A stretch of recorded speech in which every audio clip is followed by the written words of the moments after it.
hi there, and welcome to Nerf News at the Owl Ranch, episode 12. And here I got me as much Coca-Cola, much liquor, and cigars, and crazy Nerf guns as any adult needs, right? Nice Friday afternoon, Southern California, just hanging out. And, yeah. So this is a pretty good episode. We got a lot of news, a lot of stuff going on. I know I did an update on Tuesday because I couldn't do one last week because I was in the middle of Armageddon. It was really busy. But believe it or not, this program is not going to fall short today. So first off, I want to show you some strategy on here on the TV on the inside. While I light up my cigar, and yeah, today we are smoking in East India Company Limited Havana Blend. Now, the story behind this baby is it is born on the big island of Hawaii, which of course volcanoes, everything happening, you know. But what happened was they had a tobacco patch there, and because it's volcanic soil, they were using this particular lot to counterfeit Cuban cigars. But a lot of people liked them. Actually, a lot better than your Monte Cristos, your Diplomaticos, which is and Partagas, which is they were rolling a lot of those. And they said, hey, you know, why don't we just come out with it? It's great. It's volcanic soil, just like Cuba. It's different, a little different, but it's good. And you don't see a lot of cigar factories in Hawaii. So I hear that this is really bitchin', and I'm gonna give this baby a try. As usual, I got one of my trusty arms here, just in case some sucker wants to run up on that, you know, irrigation hill up there. Yeah, we got a little irrigation ditch up there, and people like to run up there. And well, I'll show you the bloopers. But earlier today, somebody got shot at. Oh yeah. So anyway, let's roll.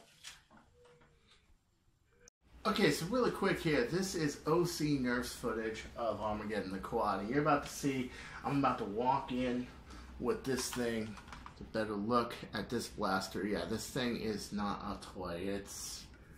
Was a toy. It was a toy. But now it is a death-defying blasting machine from over 200 feet away. And I want to show you guys some footage and explain myself just a little bit. Okay? So here we are. So here I am. I'm coming into this position with these two. I'm covering them. I got a guy with a bow over here, Corey, also known as Cannonball, coming in and out with the bow. There's Chris Wilson right there. A whole bunch of other people running back to spawn. Okay? And I'm trying to nail him with the bird of prey.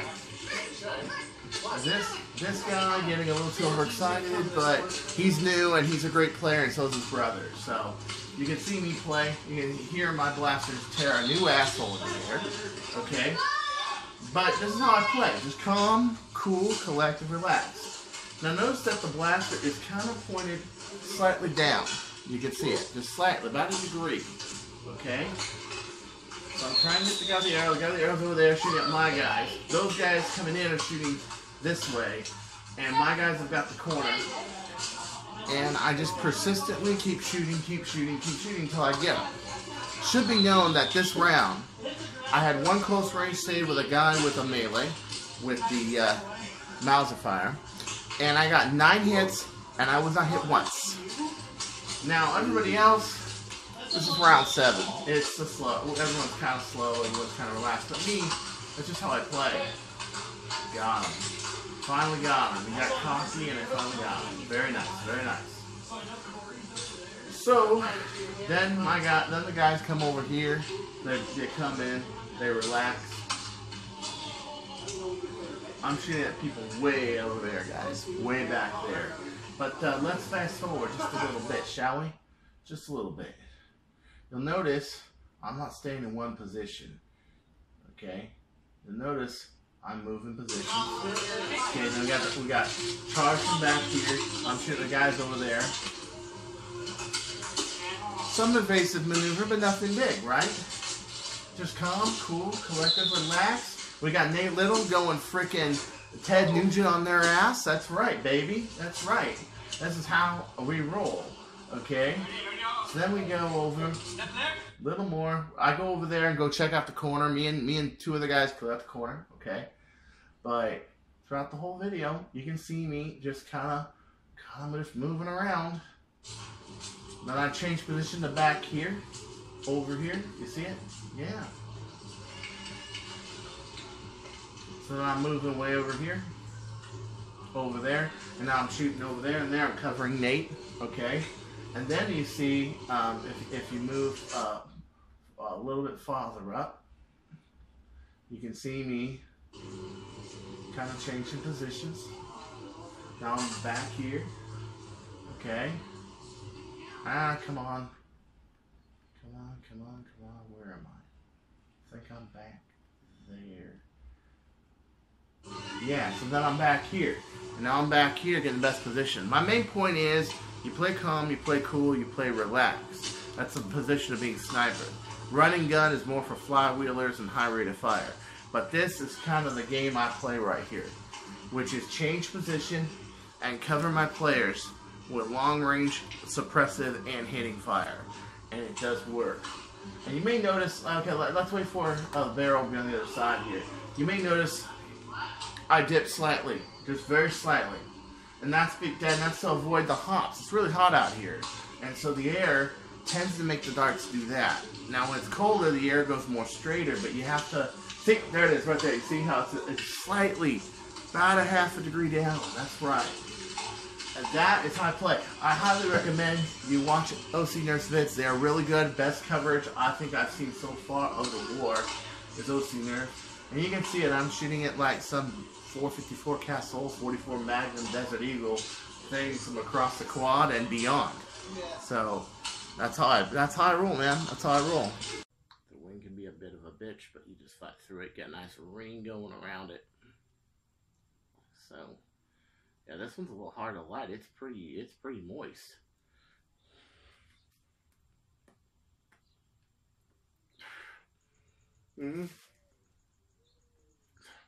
I'll have the full light on the separate part of the video because this is taking really a long time. Ooh, and it's getting the top of my lighter pretty hot. This is about a 54 ring gauge, but it's semi-box pressed. So it's not a round cigar, it's kind of a rectangular cigar.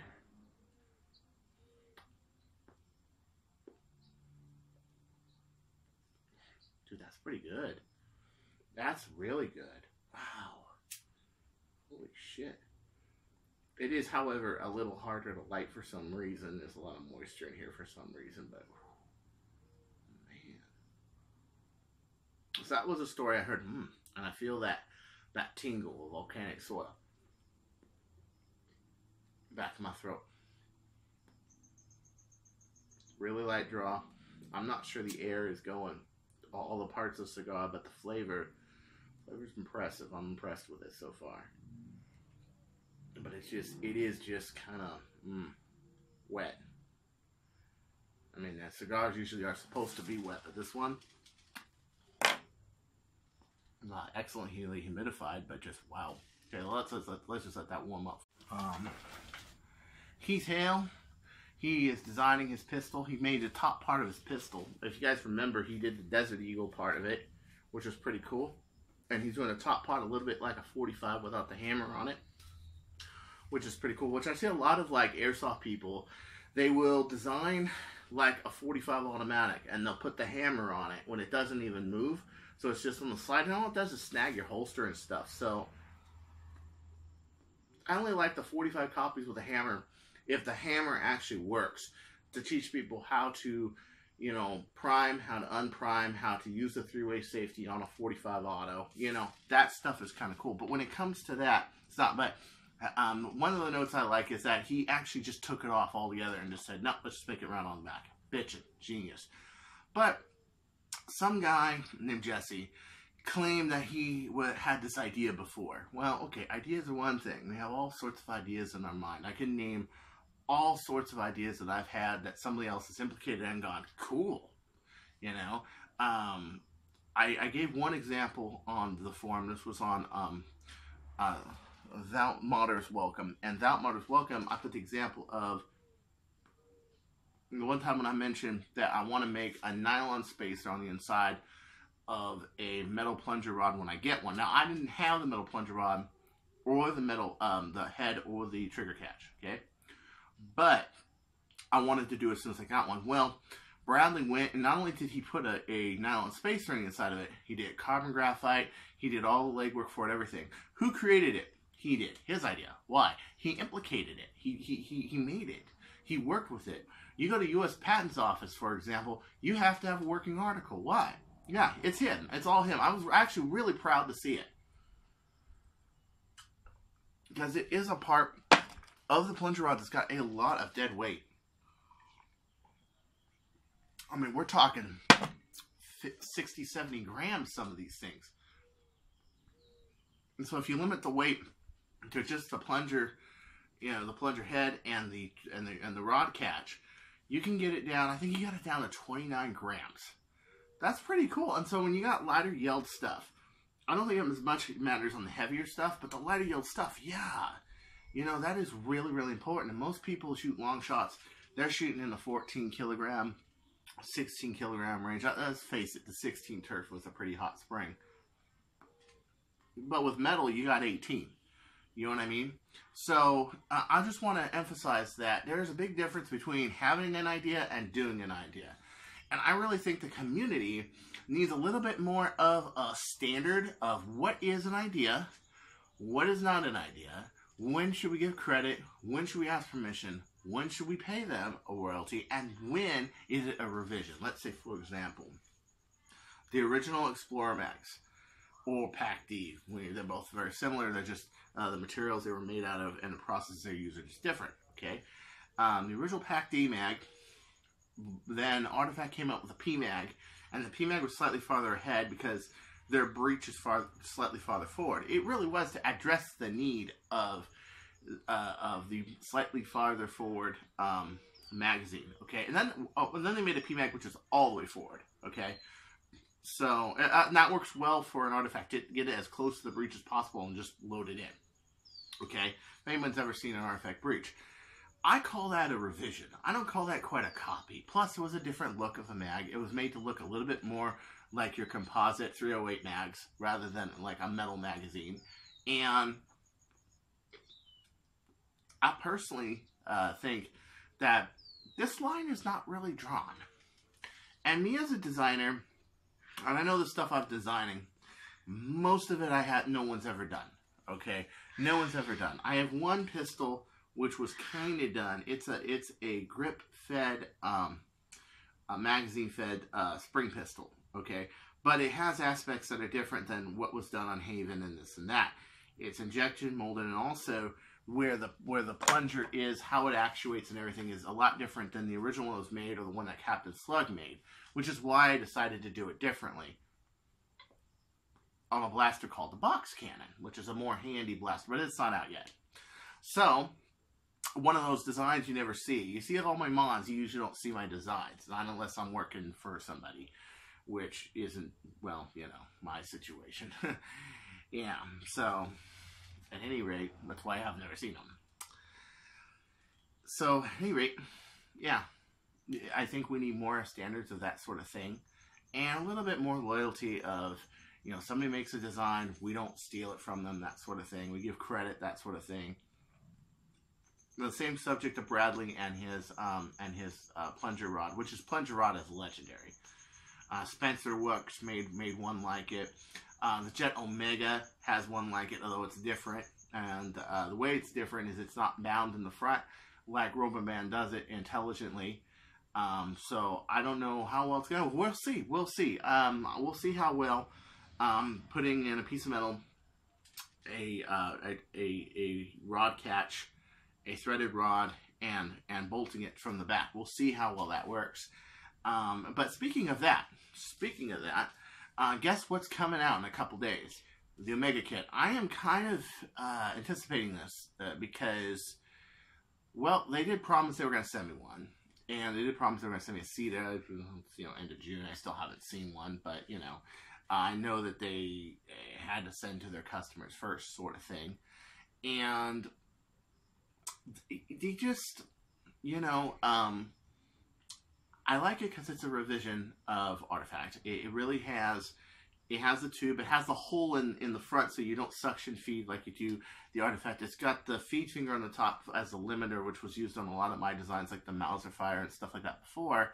And it's got the composite plunger rod on there, which ought to be really interesting. They're going a little wider gauge on the barrel, so you may want to get a thinner barrel. You may want to get something that's 503, 512 brass, rather than Artifact is 512. It's 13 millimeter. This is 13.5, so it's a bit wide. So I'm kind of anxious to see. And the other thing I'm anxious to see is the metal bolt sled. The metal bolt sled, that's a lot like the Alpha Kit bolt sled, but it's metal. I'm really anxious to see that. Like, how well did it come out? How well did it do? If they don't send me one like they promised, you know what? That's fine. I'll find it on one place or another. I'll do it one place or another. I got Big Blue, and Big Blue is hitting great guns. So, really, you know, I don't need 50 long shots. I really don't. Okay. WVZ is this weekend. It's at Montana State University in Bozeman, Montana. I had to write that down because I kept forgetting it. And it's going on. They already had speed round, you know, quick flag. They already had quick flag round. And they've had a few other things going on. It looks like a pretty good event. And it looks really nice weather. I wish you guys the best. I'm sorry I couldn't make it. You know, poverty. It's a killer. What can you do? You know. But it looks pretty cool. I've been seeing updates all day. I'm glad I went to Giddon. Giddon's my war, but oh man, I do miss it. I do miss it. Let's see. The other thing, elite darts have come down in price. Now you may think, oh, well, you know, what the hell can I do with an elite dart? You do a lot with an elite dart. A lot of people, when they test their blasters, they use an elite dart and a chronograph, and the reason is they're perfectly 1 gram, number one. They're the exact weight of like a dollar bill. I kid you not. And number two, they are they got pretty good foam. So if you were to take an elite dart, for example, and you had some PAC-D heads, like some people might have a ton of PAC-D heads lying around like I do, and some go-to glue, and the back of it is always cut perfectly straight because it's Nerf, so that takes out the rear cut for me. And let's say the darts, you got them for, oh, what used to be a $20 pack of darts is now $11? Yeah, man, yeah. Totally. Yeah, so at Walmart I found them, about 11 bucks, just about $12 out the door. It was pretty cool. Pretty cool. And I started to glue some darts and some heads. I got some friends coming from out of town. Actually, my relative, my aunt, is coming from out of town. She's going to be here for a week, so that's going to kind of stall some of the stuff I'm doing. But I got those drying, and then I'm going to do another. And I think I'm going to get another 75 so I can make a full set of 300 of these. Because the foam is really good. It is a little bit bigger diameter, between 510 and 515. So it does grab the brass or aluminum a lot better than a lot of your ACC foam and this and that. So it's kind of interesting to have, you know, because the foam is really good, you know. And then finally for tonight, on a sad note, Toys R Us is closed. Closed. Yep. So sad. So sad to see good old Jeffrey gone. When I was a kid, I went to the Toys R Us on Woodley and Sherman Way. That was my Toys R Us. That's where I got my Smokey and the Bandit cars, my Hot Wheels, and that's where we got our first Atari 2600. I think we even got our first Nintendo. No, wait. Did we got first Nintendo? No. I think Nintendo was ordered from Sears. That's right. But we got a lot of Nintendo stuff from there, too. Things like that. It was a fixture of me growing up my first 8 years in North Hollywood. And, you know, just down Woodman, just down Sherman Way was Toys R Us. And it's always going to be a memory of mine growing up. Maybe not as much as some people, but this was the world's biggest toy store. May not have been the best, may have not been the greatest. It was definitely a good store, and I'm going to really miss it. And I think to lose a store like that due to over borrowing and trying to go private again, it just wasn't a good move. It wasn't. And you know, it is going to be sad seeing all these Toys R Us's closing and becoming something else. My Kmart closed. It became a Bob's Furniture, for example. Sports Chalet, one of the sports chalets I used to go to, moved, and then it closed. And I used to love Sports Chalet. I think I got my first rollerblade stuff from Sports Chalet. Yeah, it was a good story. It is kind of the sad death of retail. I'm going to do a lot more of the Live Mall series, which is a lot like the opposite of the Dead Mall series. Yeah, and the Dead Mall series really is showing how the economy is changing and things are... it's going to be a far different world. It really is.